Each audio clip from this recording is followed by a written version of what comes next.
আসসালামু আলাইকুম, আশা করি সবাই ভালো আছেন। একটা ব্যাপারে কথা বলার তাগিদ অনুভব করছি এবং খানিকটা রাগই হচ্ছে নিজের কাছে।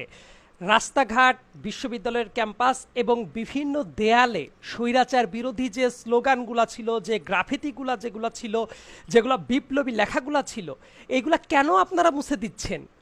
গত 2 দিন আগেও একটা স্ট্যাটাস দিয়েছিলাম যে এগুলা মুছবেন না। অনেক জায়গায় আমি যেটা দেখলাম, মানে স্টুডেন্টদের মাধ্যমে একটা অ্যাস্থেটিজমের চর্চা করা হচ্ছে।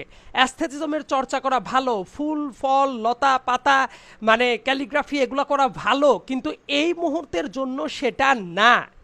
যাদের একটু পলিটিক্যাল নলেজ আছে, এই বাংলাদেশ উপমহাদেশের পলিটিক্যাল কনটেক্সট কিভাবে কাজ করে, যারা এটা বুঝেন তারা এটা বুঝবেন যে রাস্তাঘাটে এই মুহূর্তে স্বৈরাচার বিরোধী স্লোগান থাকা, হাসিনার অপকর্মের স্লোগান থাকা, হাসিনার পেটোয়া বাহিনীর স্লোগান থাকা কি পরিমাণ জরুরি।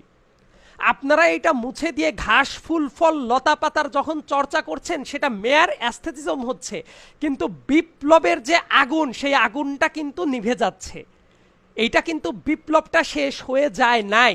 আপনারা অনেকেই মনে করতে পারেন আমরা যখন এই কথাগুলো বলি, অনেক ক্ষেত্রে কিছু অ্যাপলিটিক্যাল কিছু বাচ্চা ছেলে মেয়ে আছেন যাদের কাছে মনে হয় যে ও উনারা তো ভয় দেখাচ্ছে কেন, উনারা তো ভীতি তৈরি করছে কেন। বাট যেভাবে দেখছেন সেভাবে চলছে না। অনেক জায়গায় এই সরকার এখনো কন্ট্রোলের ধারে কাছেও যাইতে পারে নাই, এবং আগেকর বসানোর লোকজন এখনো জেকে বসে আছে। নানাভাবে ষড়যন্ত্র করা হচ্ছে বিভিন্ন উইং থেকে, আর আপনারা এর ভেতর থেকে রাস্তাঘাট থেকে সব বিপ্লবের চিহ্ন মুছে ফেলছেন। এই রাস্তাঘাটে বের হইলে পরতে পরতে যাতে হাসিনার অপকর্মগুলো চোখে ভাসতে থাকে, কি পরিমাণ নিপীড়ন চালিয়েছে যাতে সেটা ভাসতে থাকে। এই গণ বিপ্লবের স্মারক এইগুলা মনে রাখবেন। এইগুলা মেয়ার কোনো গ্রাফিতি না, লেখা না, কোনো কিছু না। এইগুলা এক একটা বিপ্লবের স্মারক, জাদুঘরে রাখার মতো জিনিস।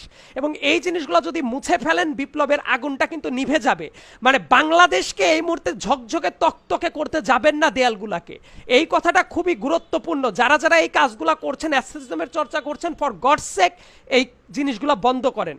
বন্ধ করে হাসিনার অপকর্ম, স্বৈরাচারের অপকর্ম, স্বৈরাচার বিরোধী স্লোগান দিয়ে প্রত্যেকটা জায়গা যেরকম ছিল সেই রকম করে রাখেন। এই জিনিসটার গুরুত্ব কতটা, যদি এই আন্দোলন কোনো কারণে ব্যাহত হয় তখন ঠিকই বুঝতে পারবেন।